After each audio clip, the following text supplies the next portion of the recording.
لکه بل حدیث کې پیغمبر علیه الصلاۃ والسلام وایي چې کم څوک د ورځې 360 صدقې وکړي، هغه انسان خپل بدن ټول اندامونه د خپل بدن ټول جوړونه په دې ورځ د جهنم څخه آزاد. اوس د انسان په دماغ کې به دا راځي چې یاره 360 صدقې به سړی څنګه وکړي، ځکه که صدقه که د هرې علاقې سکس نو چې ته 360 روپۍ ورکوې، 360 افغانۍ ورکوې، 360 ډالر ورکوې، نو دا ډېر ځله د هر سړي په وس کې نه چې د ورځې دومره صدقه وکړي. نو بیا به سړی څه کوي؟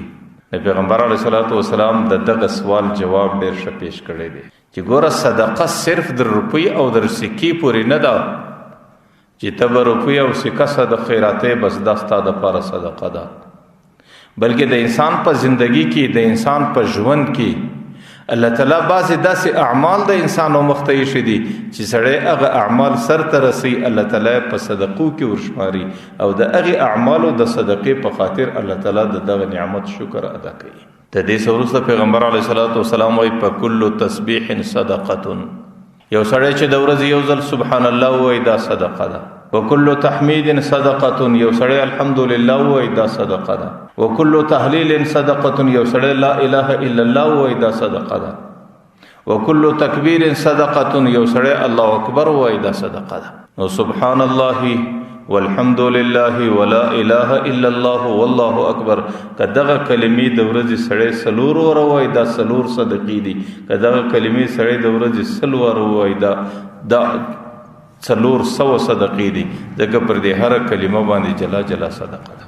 او وروسته پیغمبر علیه الصلاۃ والسلام وایي والامر بالمعروف صدقه، او د دې سره سره سړی امر بالمعروف کې دام صدقه ده. امر بالمعروف دا معنا یو چاته د خیر خبره وک، یو چاته د نفع او د ګټې خبر ورته وک. یو سړی دی په مسجد کې دی ولې دی هغې لمونځ په ښه طریقه نه کوي، د لمانځه رکوع یې سمه نه ده، د لمانځه ولاړه یې سمه نه ده، د لمانځه سجده یې سمه نه ده، او د سجدې سره کښېنستل یې په ښه شکل نه دي.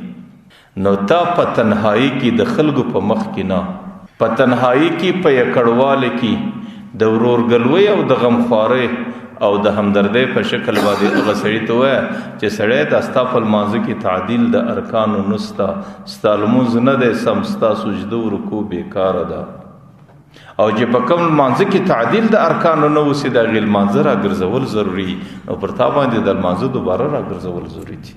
او چې کله یو مسلمان ته دغه خبره وکړي دې ته وایي امر بالمعروف. دغه امر بالمعروف یو صدقه ده ستا لپاره. یو سړی دی ماښام په کور کې د بچانو سره ناست دی، د اوس حالات د اوس دور دی، څوک په مجلسو په ګپه باندې اخته دی، څوک په ټلیفونو په پیغامو په میسجانو باندې اخته دی. نو چې کله د لمانځه ټیم سي نو په دې انسانانو کې کله فلارې کله مشروري کله بل څوکي مره دې انسانانو ته درځي د لمانځه وخت دی جماعت لور سو د جماعت لمونځ د کور د لمانځه ډیر ثواب لري. ځکه پیغمبر علیه السلام لا صلاة لجار المسجد الا فی المسجد، چې په کومه محله کې مسجد دی دا غسړي لمونځ په کور کې بیا نه کیږي. پیغمبر علیه السلام په دې کې ډیر شدت کړی دی. نبیا چې د په خوله باندې هغه خلک را ولاړ سي مسجد لراسي دا د لپاره صدقه ده، دا د امر بالمعروف یو شکل او یو طریقه ده. نو وروسته پیغمبر علیه السلام امر بالمعروف هم د انسان لپاره صدقه ده او نهی عن المنکر هم د انسان لپاره صدقه ده.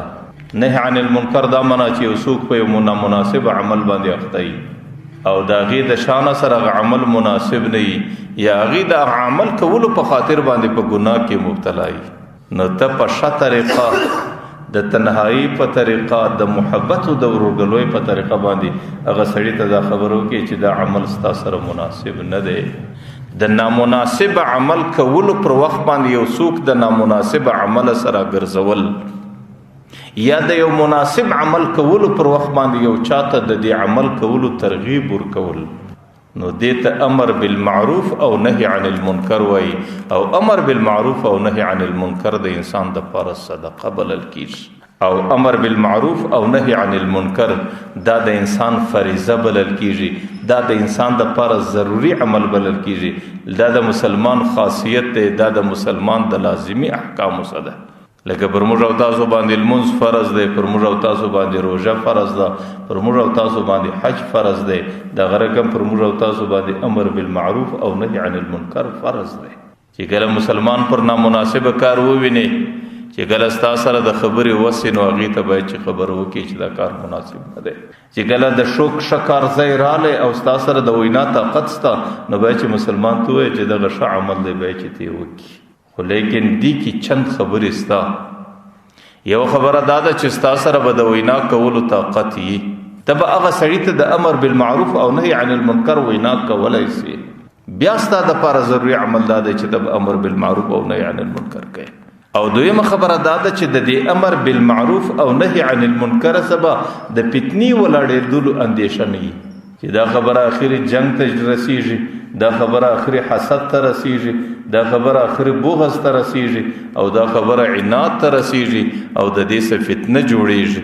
نو په دې وخت کې بیا خو ضروري نه ده خامخا.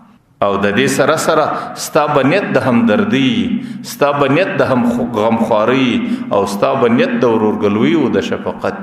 په دې سره به ته هغې بې عزته کوې نه، په دې سره به د هغې د عزت خرابي نه راولې، په دې سره به ځان پر هغې باندې لوی سړی نه بولې، په دې سره به د هغې سپکاوی نه کوې. نو بیا به پر تا باندې امر بالمعروف او پر نهي عن المنکر باندې هم انسان ته الله تعالی صدقه ورکوي.